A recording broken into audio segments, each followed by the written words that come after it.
Livro Samuel Morris, capítulo 2, segunda parte. Nova York se curva diante de Samuel. Quando, afinal, o navio chegou ao porto de Nova York, haviam-se passado 5 meses. Quando Samuel embarcara, estava descalço e vestia apenas um macacão. Não recebera nada pelo serviço prestado, pois trabalhara para pagar a passagem. Então, a tripulação fez uma coleta de roupas e conseguiu arranjar um terno completo para ele, bem como calçados e até um chapéu, para que pudesse estar decentemente vestido ao desembarcar.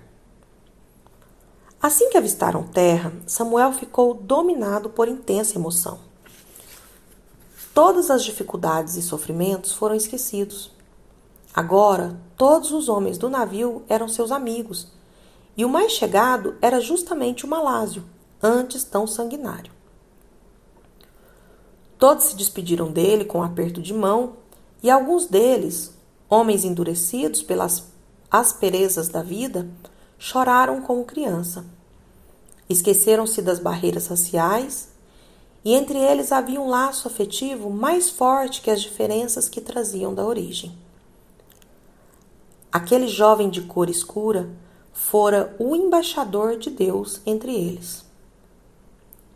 Por seu intermédio, tinham aprendido que existia um Deus que se relacionava com os homens, um Deus que atende às orações dos seus e que não faz acepção de raça nem de cor. O navio atracou em sua doca no rio Earth, na rua Pike. Era sexta-feira, o dia da libertação para Samuel. E assim que abaixaram a prancha de desembarque, ele foi um dos primeiros a descer. Logo que pisou em terra, viu um homem que passava por ali. Imediatamente aproximou-se dele e indagou: "Onde posso encontrar Stephen Merritt?" O homem, que já estivera no trabalho de Merritt e recebera ajuda dele, foi logo respondendo: "Eu o conheço. Mora longe daqui, do outro lado da cidade, na 8ª Avenida. Posso levá-lo lá, por $1. O lugar que o navio atracara distava mais de 4 quilômetros da missão Betel. E ali, o reverendo Merritt era praticamente desconhecido. Se não tivesse sido pela orientação do Espírito Santo e pela fé que Samuel tinha em relação à sua missão, ele teria tido grandes dificuldades para encontrar este pastor. O rapaz não possuía nenhum centavo, mas aceitou a oferta do transeunte, crendo que, de alguma forma, conseguiria o dinheiro. E o homem foi conduzindo a Samuel, percorrendo diversas ruas, cruzando com inúmeras pessoas, todas muito apressadas. Quando, afinal, chegaram a destino, já anoitecia. Stephen Merritt estava fechando a porta do prédio onde ficava o seu gabinete, quando eles se aproximaram. "Aquele ali é Stephen Merritt", disse o guia, "aquele que está trancando a porta." Samuel correu para ele. "Meu nome é Samuel Morris", disse. "Vim da África até aqui para conversar com o Senhor sobre o Espírito Santo." Merritt ficou surpreso e, ao mesmo tempo, achou engraçado o jeito do rapaz. Perguntou-lhe se trouxera a carta de apresentação. "Não", replicou o rapaz, "não tive tempo para isso." Então, Stephen disse que tinha um compromisso naquele momento e não poderia atendê-lo, mas ele poderia dirigir-se à missão que ficava na casa ao lado e ali cuidariam dele. O rapaz já ia se dirigindo para o lugar designado quando o homem que o guiara gritou: "Ei, e o meu dinheiro?" Samuel nunca duvidava da providência de seu Pai Celeste e simplesmente acenou em direção de Merritt, dizendo: "Agora, quem paga todas as minhas contas é Stephen Merritt." Sorrindo, o pastor entregou $1 para o guia e entrou em sua carruagem. Depois que terminou o compromisso, Stephen Merritt dirigiu-se para casa. Mas no momento em que descia da carruagem à sua porta, lembrou-se do rapaz africano e mandou que o cocheiro tocasse novamente para Betel. Ali chegando, encontrou Samuel cercado por 17 pessoas, todas prostradas diante dele. Acabara de falar-lhes de Jesus e elas estavam se regozijando pela salvação alcançada. Nas primeiras horas que passava na América, e mal sabendo falar a língua do povo ali, o jovem africano ganhara para Cristo mais de 15 pessoas. Depois que o grupo se dispersou, Stephen Merritt, profundamente comovido com a cena, chamou Samuel e levou-o à sua carruagem para conduzi-lo à sua casa. Era a primeira vez que o rapaz entrava numa carruagem dessas, com cavalos tão velozes, e ele ficou encantado. Qualquer pessoa ficaria maravilhada com tão magnífica parelha de animais tão treinados e de trote tão perfeito. E aquele jovem cru, criado nas selvas, dotado de um instinto natural para apreciar a beleza dos seres vivos, estava maravilhado com eles, sem palavras para expressar sua admiração. Ao chegarem, Merritt teve certa dificuldade para convencê-lo a afastar-se dos cavalos. Stephen Merritt era um homem rico. Sua casa, um verdadeiro palácio, ficava situada em Hoboken Heights, que na ocasião era um dos bairros aristocráticos da cidade. Era 1 hora da madrugada. Mas sua atenciosa esposa o aguardava acordada. E assim que ele abriu a porta e entrou, ela indagou surpresa. Ué, quem é esse, Stephen? Ah, Dolly, aqui está um anjo de ébano, respondeu ele. Ainda um pouco espantada, a senhora Merritt perguntou: o que pretende fazer com ele? Vou deixá-lo dormir na casa do bispo, replicou o marido. Não faça isso, objetou ela. Mas ele não atendeu. Subiram as escadas e foram ao quarto que ficava reservado para o bispo William Taylor, sempre que ele ia a Nova York. Ali, Merritt mostrou a Samuel como se puxavam as cobertas e se deita numa cama, já que ele nunca havia dormido num daqueles leitos. Ensinou-o a acender o gás e a apagá-lo. Depois, pegou um dos camisolões do bispo e vestiu no rapaz. O bispo era um homem grandalhão, e a imensa roupa ficou tão engraçada no jovem que Merritt teve que soltar mais uma boa risada. Mas logo em seguida, seu riso se transformou em emoção, pois Samuel arregaçou a comprida manga da camisola, estendeu a mão ao seu anfitrião e pediu-lhe que se ajoelhasse com ele para orar. A alma de Samuel Morse ardia de fervor, e ele queria falar ao outro sobre a maravilhosa luz que o guiara até ali, tão longe de sua pátria. E naqueles curtos momentos de oração, de petições feitas pelo jovem negro iletrado, esse homem que já pregava o evangelho havia tantos anos, recebeu uma nova visitação do Espírito Santo. O homem que o bispo Taylor escolhera para ser o seu secretário recebeu uma revelação sobre a realidade e o poder do Consolador, como nunca recebera em toda a sua vida. Quando Samuel acordou no dia seguinte, levantou-se apressadamente, arrumou a cama, ajeitou o quarto e em seguida desceu para o estábulo. Ali se pôs logo a ajudar o cavalariço a cuidar dos cavalos. Stephen Merritt acordou tarde e assim que se levantou foi ao quarto do bispo, mas o anjo de ébano não estava mais lá. Procurou-o e afinal encontrou-o no estábulo trabalhando. Trouxe-o para dentro de casa e o apresentou à família. Estava na hora de tomarem o café. Era a primeira vez que Stephen Merritt e seus familiares se sentavam à mesa com um hóspede negro. E ainda era um mistério para eles como tudo acontecera. Para Samuel, aquilo também era uma experiência nova, já que nunca havia se sentado à mesa com brancos. Além disso, era a primeira refeição que fazia nos Estados Unidos, e tiveram que mostrar-lhe como se comia aquelas coisas estranhas. Mas, sob a orientação de Mert, ele fez justiça aos ótimos pratos. Estava com muita fome, pois não comia nada desde a noite de quinta-feira, e já era sábado de manhã.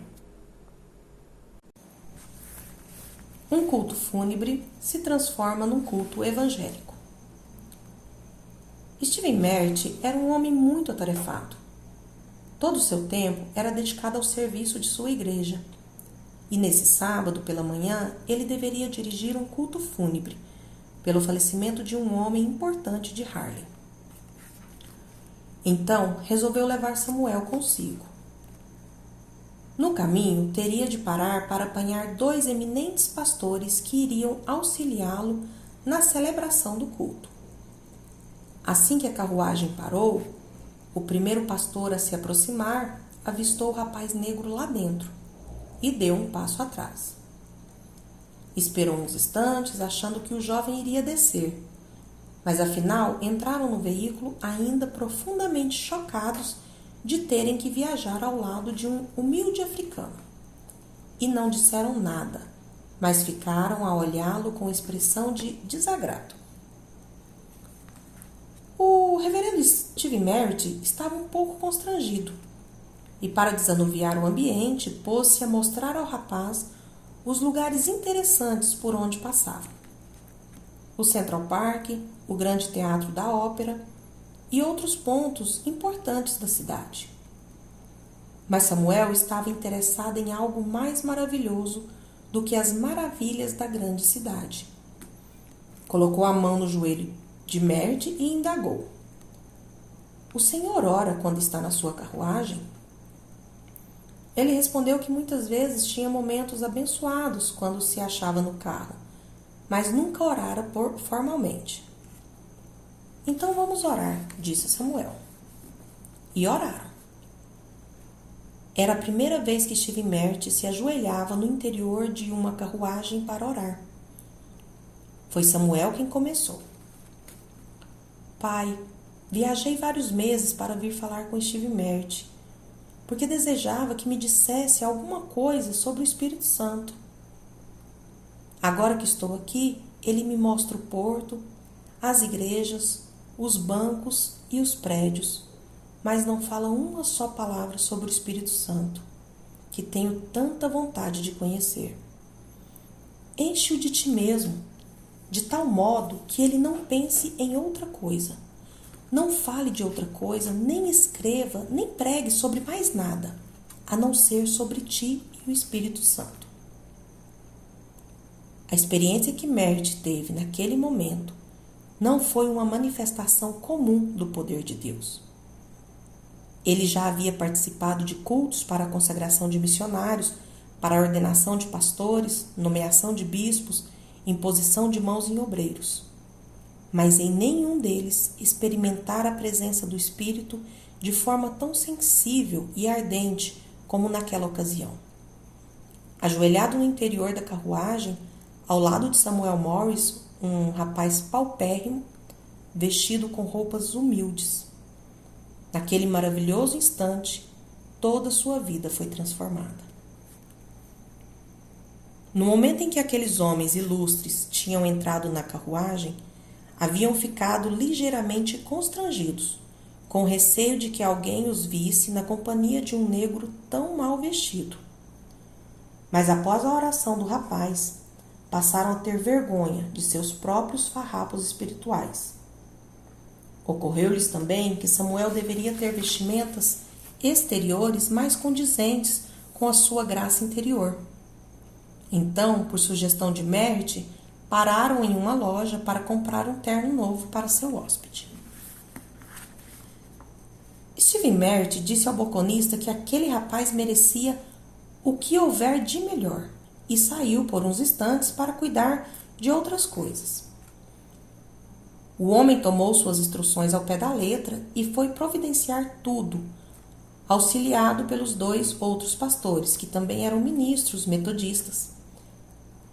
E em tom de brincadeira, Merritt observou: onde estiverem reunidos 2 ou mais pastores metodistas, eles superam a todo mundo em generosidade, desde que seja outro o que pague a conta.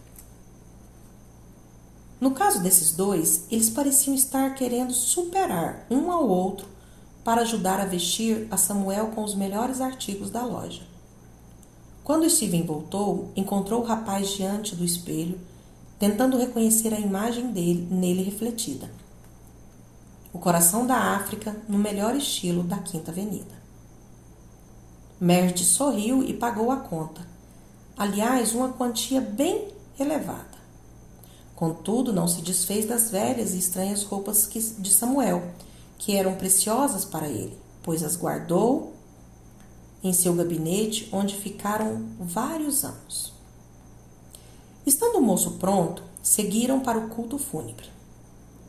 Um grande número de pessoas lá estava para homenagear o morto. O reverendo, já prevendo um grande comparecimento, havia preparado com muito cuidado o seu sermão para a ocasião. Mas o momento de oração que havia tido na carruagem lhe modificara o espírito. As práticas antigas não importavam mais. E o sermão que ele pregou naquele dia deixou os ouvintes maravilhados. A impressão de todos é que o próprio céu se abria, pois ele abandonou seu discurso formal e entregou uma mensagem de terna compaixão, inspirada pessoalmente pelo Consolador. Os outros 2 pastores também experimentaram a mesma inspiração divina. Ambos também deram uma palavra breve, mas demonstraram tal poder que, como comentaram posteriormente, eles mesmos se surpreenderam com sua eloquência. As pessoas presentes ao culto os escutavam como que extasiadas, sem contudo saber que aqueles abençoados pregadores nada mais eram do que o meio pelo qual um humilde rapaz negro transformara um cenário de luto num culto de gozo. Mas embora tivesse sido pela fé de Samuel que eles tinham recebido a unção do alto, o rapaz mesmo não pronunciou uma palavra durante o culto. Ficou sentado a um canto, sentindo-se transbordar do Espírito Santo, de tal modo que teve uma visão. Viu um caminho que ia até a porta do céu, e ele teve percepção até do roçar das asas dos anjos. Não pôde deixar de comparar a beleza da solene cerimônia dos cristãos com as cenas brutais que presenciara na selva. Já vira pessoas de sua raça serem mortas como animais e os corpos ficarem insepultos. Lembrou-se dos rituais degradantes da seita dos adoradores de leopardos. Tinha visto outros escravos ou reféns de guerra serem torturados e mortos, e depois enterrados sem que ninguém proferisse uma palavra de conforto em seu sepultamento. Vira os marinheiros que tinham morrido de forma tão violenta serem atirados no mar, sem nenhum respeito, com a mesma naturalidade com que se jogam pedras na água. Como era diferente o culto fúnebre dos cristãos? Sua alma exultava ante o fato de que mesmo a morte nessa terra de cristãos era algo celestial.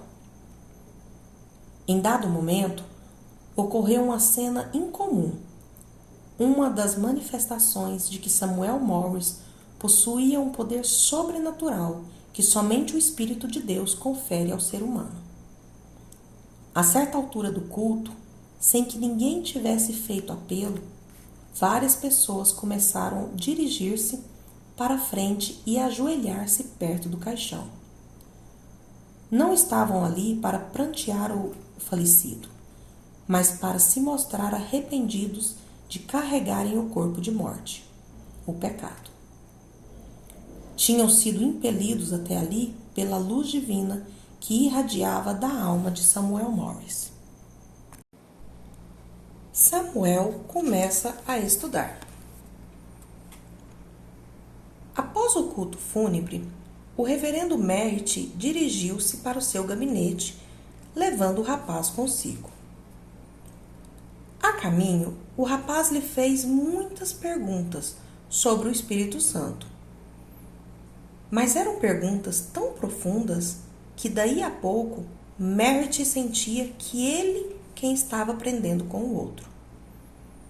Que a experiência espiritual do jovem africano superava os conhecimentos teológicos que ele possuía acerca do mensageiro de Deus. Chegando ao seu gabinete, Merritt ditou uma carta para o diretor da Universidade Taylor, que era então localizada em Fort Wayne, Indiana. Nela dizia que estava lhes enviando um diamante bruto para que o lapidassem e o enviassem ao mundo para iluminar os povos. O dia seguinte era domingo e Merritt disse a Samuel: "Gostaria que você fosse à escola dominical comigo hoje. Sou o superintendente e quero que dê uma palavra." "Nunca fui a uma escola dominical", comentou ele, "mas está bem."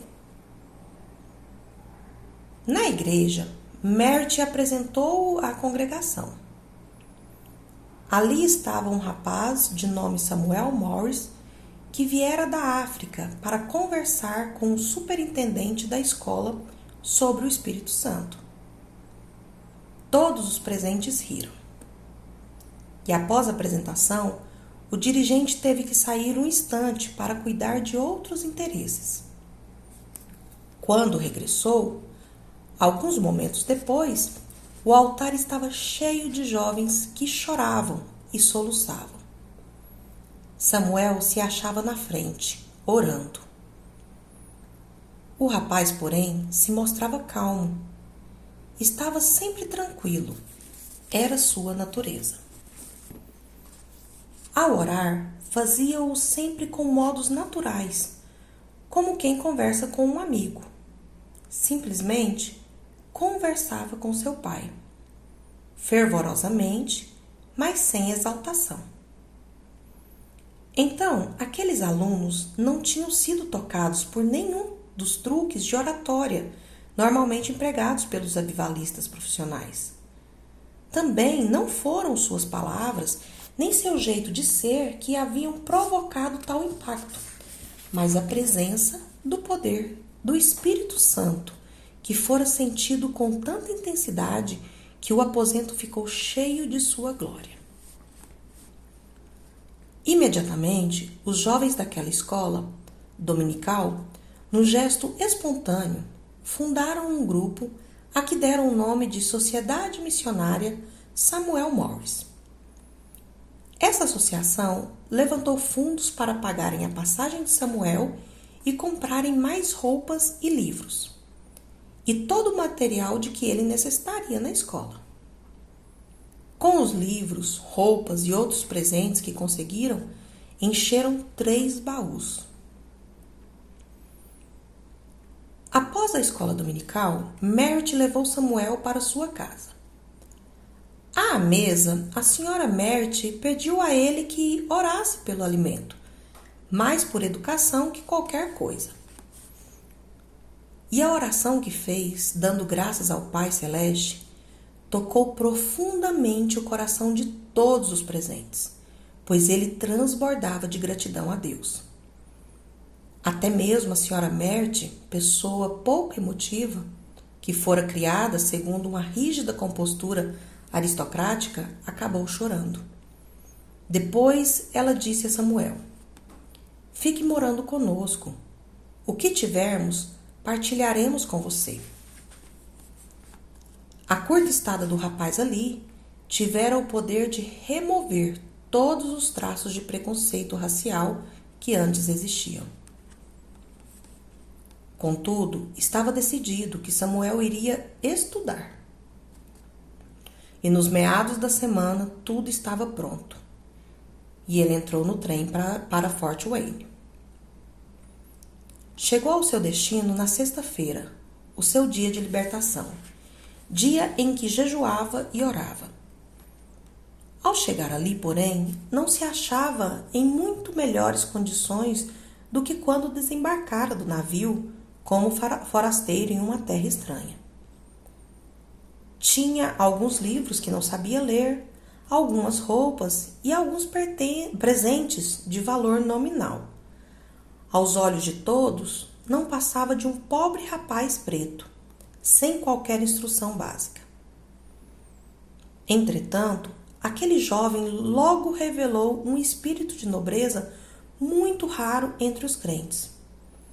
Quando o diretor da escola, Thaddeus Reid, perguntou-lhe que quarto preferia, replicou: "Se houver um que ninguém queira, fico com ele."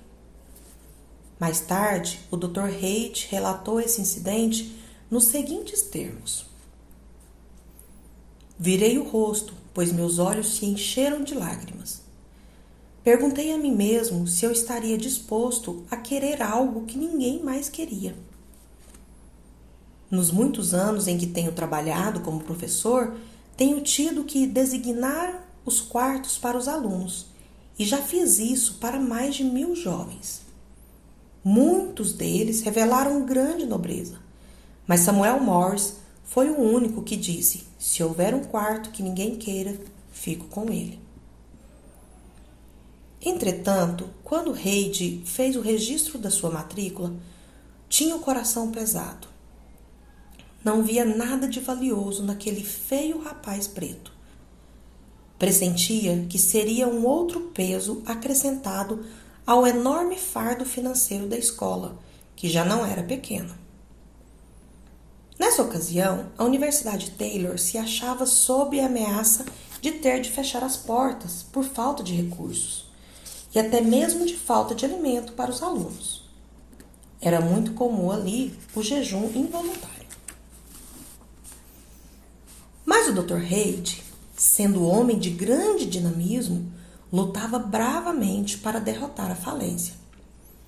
No sábado, ele fez uma pequena viagem de negócios. No domingo, foi pregar na Igreja Metodista de Churubusco, uma igreja pequena constituída de pessoas pobres. Apesar disso, ele fez um forte apelo à contribuição. Falou-lhes de um rapaz negro que acabara de chegar da África, na sexta-feira, sem $1 no bolso. Disse que o aceitara como aluno pela fé, confiante de que alguém se apresentaria para ajudar a sustentá-lo e custear seus estudos. O resultado foi extremamente desanimador, quase um fracasso total. Um homem de nome Thomas lhe deu 50 centavos de dólar, e foi só. Mas, no dia seguinte, quando o Dr. Reid já estava saindo para ir embora, um crente de nome Josiah Kishler, um açougueiro pobre, que nem era membro da igreja, procurou e disse-lhe: "Dr. Reid, ouvi-o fazer apelo para contribuirmos para o rapaz africano. O Espírito Santo me disse para dar isto para o seu fundo de fé." E em seguida entregou ao diretor uma nota de $5. Mas com isso deu ao Dr. Reid também um presente inestimável. Aquela nota lhe deu uma ideia que viria iluminar o ambiente sombrio em que pesava sobre a universidade. Utilizando a expressão empregada por Kishler, com aquele dinheiro ele deu início a um fundo de fé Samuel Morse. E enquanto o nome de Samuel Morse for conhecido e respeitado, isso será um memorial para Josiah Kishler. Pouco depois, outras pessoas começaram a contribuir para o fundo. Quando Samuel soube que estava chegando mais e mais contribuições para ele, procurou o Dr. Reid e disse: "Não, esse dinheiro não é meu, é de Deus. Preferia que o senhor usasse para estudantes que o mereçam mais que eu." E nunca pôs em seu bolso 1 centavo sequer desse dinheiro. Ele mesmo nunca comprou nada para si. O Dr. Reid se utilizava dele para atender às necessidades básicas do rapaz. Mais que isso, ele não aceitaria. Depois de algum tempo, ele foi conversar com o Dr. Reid e perguntou-lhe se poderia deixar a escola por uns tempos para trabalhar. O diretor ficou muito surpreso, mas o rapaz explicou: Não estou querendo deixar a escola não, mas quero ganhar algum dinheiro para trazer Henry O'Neill para cá, para que estude. Ele é muito melhor do que eu. Nós dois trabalhamos juntos para Jesus lá na Libéria. O Dr. Reid respondeu-lhe que orasse e que Deus providenciaria os meios para que Henry viesse para os Estados Unidos. No dia seguinte, Samuel foi procurar o Dr. Reid, todo sorridente, e disse-lhe: Henry O'Neill vai chegar muito em breve. Meu pai acaba de me dizer isso. O diretor escreveu a Stephen Merritt para procurar saber alguma coisa a respeito do assunto.